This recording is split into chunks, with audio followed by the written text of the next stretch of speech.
भारत की सनातन संस्कृति, आध्यात्म और आस्था का प्रतीक महाकुंभ मेला उत्तर प्रदेश की संगम नगरी प्रयागराज में शुरू हो चुका है। पहले दिन रहा अमृत स्नान का, जहां पूरे दिन लगभग 1 करोड़ श्रद्धालुओं ने आस्था की डुबकी लगाई। वहीं 14 जनवरी मकर संक्रांति के दिन पहला शाही स्नान होगा। इस मौके पर करोड़ों श्रद्धालुओं के महाकुंभ में पहुंचने की उम्मीद है। वहीं 26 फरवरी 2025 तक चलने वाले महाकुंभ में इस बार 40 करोड़ से ज्यादा श्रद्धालुओं के शामिल होने का अनुमान है। दरअसल पहले दिन से ही तीर्थराज प्रयाग में श्रद्धालुओं की भारी भीड़ जुटना शुरू हो गई। वैसे तो महाकुंभ में सभी दिन भक्तों की भारी भीड़ लगी रहती है, लेकिन शाही स्नान वाले दिन ये भीड़ कई गुना ज्यादा बढ़ जाती है। वहीं शनिवार और रविवार यानी इन 2 दिनों में 85 लाख श्रद्धालु कुंभ स्नान कर चुके हैं। सोमवार को हुए अमृत स्नान के बाद अब तक तकरीबन 2 करोड़ श्रद्धालुओं ने आस्था की डुबकी लगाई। वैसे आपको बता दें कि पवित्र नगरी प्रयागराज में साधु संतों और सन्यासियों का विशाल जन सैलाब उमड़ पड़ा है। आज बुधादित्य योग, कुंभ योग, श्रवण नक्षत्र और सिद्धि योग बना है। महाकुंभ में पूरे 144 साल बाद समुद्र मंथन जैसे बने योग में श्रद्धालुओं ने त्रिवेणी संगम पर पहला शाही स्नान किया। यानी कि इस बार का महाकुंभ खास तौर से 144 सालों बाद आए दुर्लभ खगोलीय संयोग के कारण बेहद महत्वपूर्ण है। इस दुर्लभ खगोलीय संयोग को लेकर श्रद्धालुओं का उत्साह अपनी चरम पर जा पहुंचा है।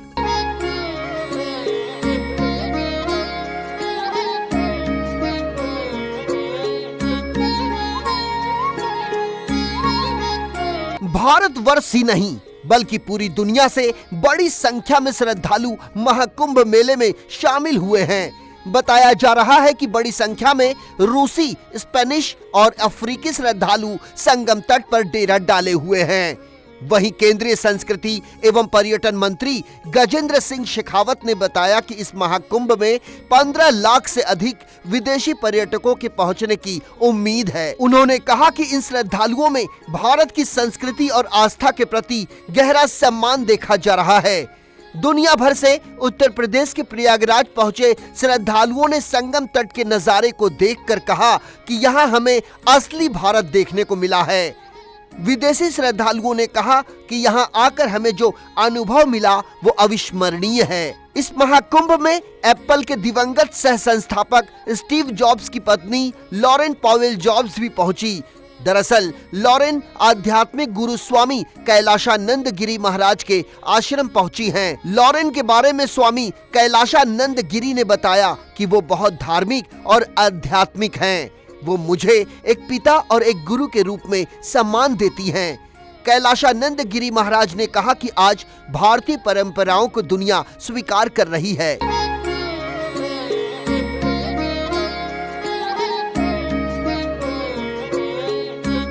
आपको बता दें कि महाकुंभ मेले का आयोजन हर 12 साल में एक बार किया जाता है। दुनिया भर के संत, साधु और भक्त महाकुंभ में आस्था की डुबकी लगाते हैं। इस धार्मिक आयोजन में शाही स्नान का विशेष महत्व है, जिसे अमृत स्नान भी कहा जाता है।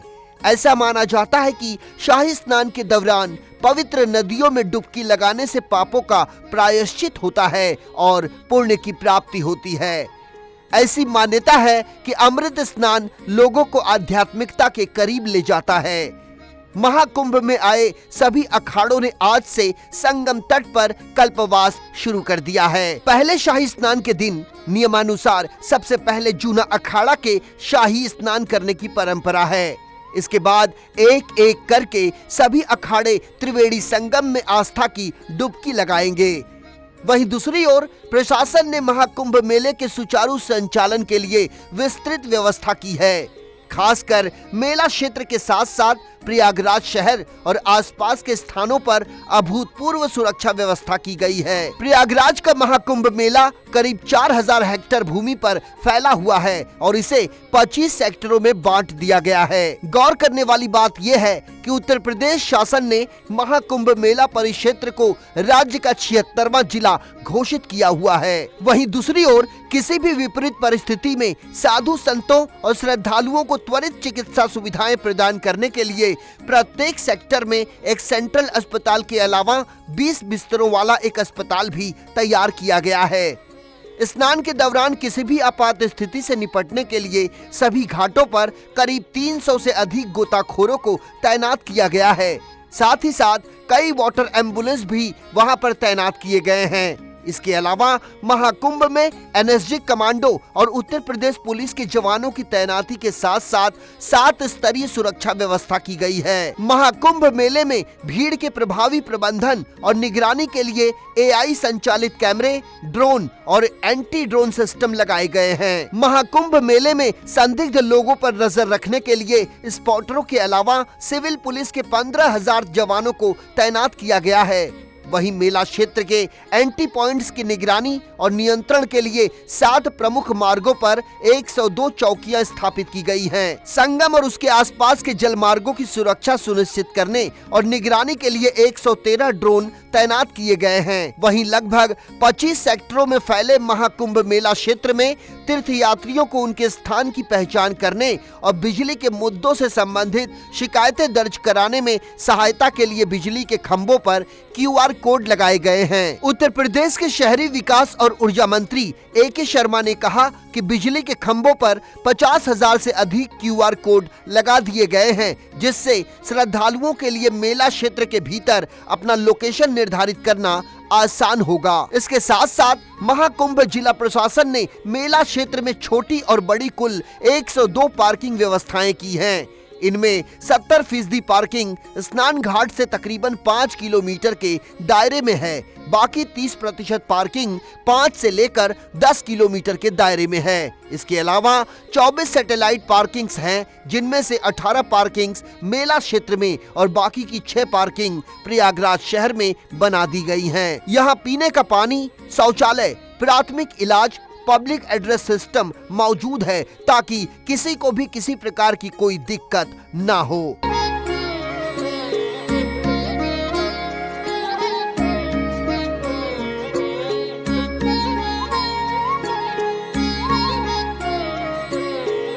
वहीं भारतीय रेल ने महाकुंभ के लिए तकरीबन 3000 स्पेशल ट्रेनों की शुरुआत की है। इन ट्रेनों के बारे में कहा जा रहा है कि ये ट्रेनें 13,000 से अधिक फेरे लगाएंगी। वहीं प्रयागराज जंक्शन के अलावा 8 सब स्टेशन भी बनाए गए हैं। ये सब स्टेशन रेलवे के 3 जोन उत्तर मध्य रेलवे, उत्तर रेलवे और पूर्वोत्तर रेलवे में बांटे गए हैं। बताया जा रहा है कि कानपुर, दीनदयाल उपाध्याय, सतना और झांसी रूट की ट्रेनें प्रयागराज जंक्शन पर रुकेंगी और वापसी के लिए यहीं से चलेंगी। इसके अलावा सतना, झांसी और दीनदयाल उपाध्याय स्टेशन की तरफ से जो रूटीन ट्रेनें आएंगी उन्हें नैनी और छिवकी जंक्शन पर रोका जाएगा। वहीं प्रमुख स्नान दिवसों के दिन महाकुंभ आने वाली स्पेशल ट्रेनों को भी नैनी और छिवकी जंक्शन पर रोका जाएगा। इसके साथ ही लखनऊ, अयोध्या और जौनपुर की तरफ आने वाली ट्रेनों को फाफा मऊ स्टेशन, प्रयागराज स्टेशन और प्रयागराज संगम स्टेशन पर रोका जाएगा। यही नहीं, शाही स्नान वाले दिनों पर ट्रेनों को प्रयागराज संगम स्टेशन तक नहीं जाने दिया जाएगा। इसके अलावा कानपुर की तरफ आने वाली ट्रेनों को सूबेदारगंज स्टेशन पर रोका जाएगा। वाराणसी, गोरखपुर और मऊ की तरफ से जो ट्रेनें आएंगी उन्हें झूसी व रामबाग स्टेशन पर रोका जाएगा। बताया जा रहा है कि चूंकि रामबाग स्टेशन प्रयागराज शहर के भीतर ही है, इसलिए शाही स्नान वाले दिनों पर ट्रेनों को झूसी में रोकने की तैयारी की गई है। प्रयागराज जंक्शन समेत सभी 9 स्टेशनों पर एंट्री और एग्जिट के लिए अलग अलग रास्ते तैयार किए गए हैं। जैसे कि प्रयागराज जंक्शन पर 1 नंबर प्लेटफॉर्म की तरफ से एंट्री होगी, वहीं प्लेटफॉर्म से बाहर निकलने की व्यवस्था सिविल लाइंस एंड की ओर की गई है। यहाँ से संगम तट की दूरी करीब 12 किलोमीटर है। रेलवे ने महाकुंभ के लिए टोल फ्री नंबर जारी किया है, जिसका नंबर है 1800 4199-139। महाकुंभ के लिए रेलवे से जुड़ी किसी भी तरह की पूछताछ इस नंबर पर आसानी से की जा सकती है।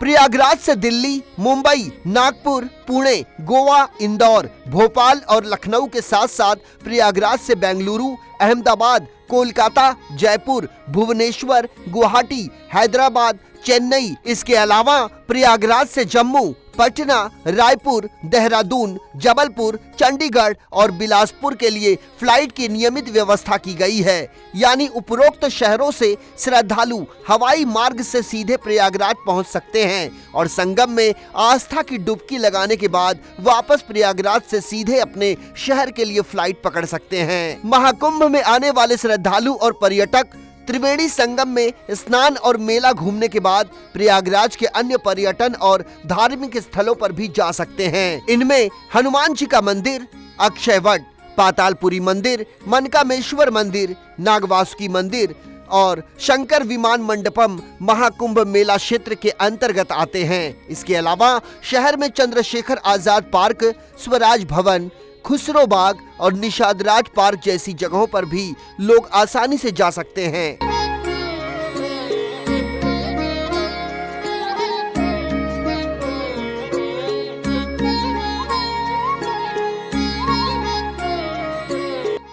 इस साल का महाकुंभ बेहद शुभ माना जा रहा है क्योंकि ज्योतिषियों के मुताबिक 144 सालों बाद ग्रहों का दुर्लभ संयोग बनने जा रहा है। इसी दिन सूर्य, चंद्रमा, शनि और बृहस्पति ग्रहों की शुभ स्थिति बन रही है। बताया जा रहा है कि ऐसा दुर्लभ खगोलीय संयोग समुद्र मंथन के दौरान बना था। महाकुंभ के लिए प्रशासन ने संगम तट पर कुल 41 घाट तैयार किए हैं। इनमें 10 पक्के घाट हैं जबकि बाकी 31 घाट अस्थायी हैं। संगम घाट को प्रयागराज का सबसे प्रमुख और महत्वपूर्ण घाट माना जाता है। यहाँ गंगा, यमुना और सरस्वती जैसी 3 पवित्र नदियों का संगम होता है, इसलिए इसे त्रिवेणी घाट के नाम से जाना जाता है।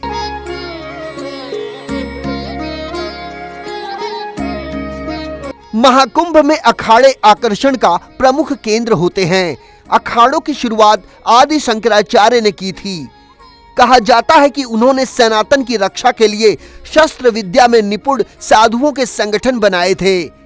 अभी वर्तमान में कुल 13 अखाड़े हैं जिन्हें 3 श्रेणियों शैव, वैष्णव और उदासीन में बांट दिया गया है। दरअसल शैव संप्रदाय के कुल 7 अखाड़े हैं। इनके अनुयायी भगवान शिव की पूजा करते हैं। वहीं वैष्णव संप्रदाय के 3 अखाड़े होते हैं। इनके अनुयायी भगवान विष्णु और उनके अवतारों की पूजा करते हैं। इसके अलावा उदासीन संप्रदाय के 3 अखाड़े हैं। इनके अनुयायी ओम की पूजा करते हैं। ओम अनंत शक्ति का प्रतीक माना जाता है। वहीं महाकुंभ मेले में साधु संतों, नागा बाबाओं के अलग अलग रंग और रूप देखने को मिल रहे हैं। कोई पेशवाई में अपने अनूठे करतब से लोगों को अभिभूत कर रहा है तो कोई अपने अनूठे संकल्पों, प्रणों और हठ योग के कारण चर्चा में है। गौर करने वाली बात यह है कि यदि किसी श्रद्धालु को पूरे महाकुंभ मेले का एरियल व्यू देखना हो तो वो सिर्फ 1296 रुपए का भुगतान करके हेलीकॉप्टर की सवारी के जरिए कर सकता है। पहले ये किराया 3000 रुपए के आसपास था, लेकिन सरकार ने फिलहाल इसे कम कर दिया है। उत्तर प्रदेश के पर्यटन और संस्कृति मंत्री जयवीर सिंह ने बताया कि आसमान में 8 मिनट की हेलीकॉप्टर राइड होगी। इस दौरान श्रद्धालुओं को आसमान से भव्य और दिव्य महाकुंभ मेला क्षेत्र का एक अद्वितीय नजारा देखने को मिलेगा। तो कुल मिलाकर महाकुंभ 2025 के मेला आयोजन की अद्भुत छटा से प्रयागराज की जमीन से लेकर आकाश तक चकाचौंध हो रहा है। दुनिया का सबसे बड़ा मानव समागम यानी महाकुंभ आस्था, परंपरा और संस्कृति के अद्भुत अनुभव का अवसर है। प्रयागराज में ऐसे भव्य और दिव्य कुंभ का आयोजन होने जा रहा है कि जिसकी तस्वीर शायद दुनिया ने इससे पहले ना कभी देखी होगी और ना कभी सुनी होगी।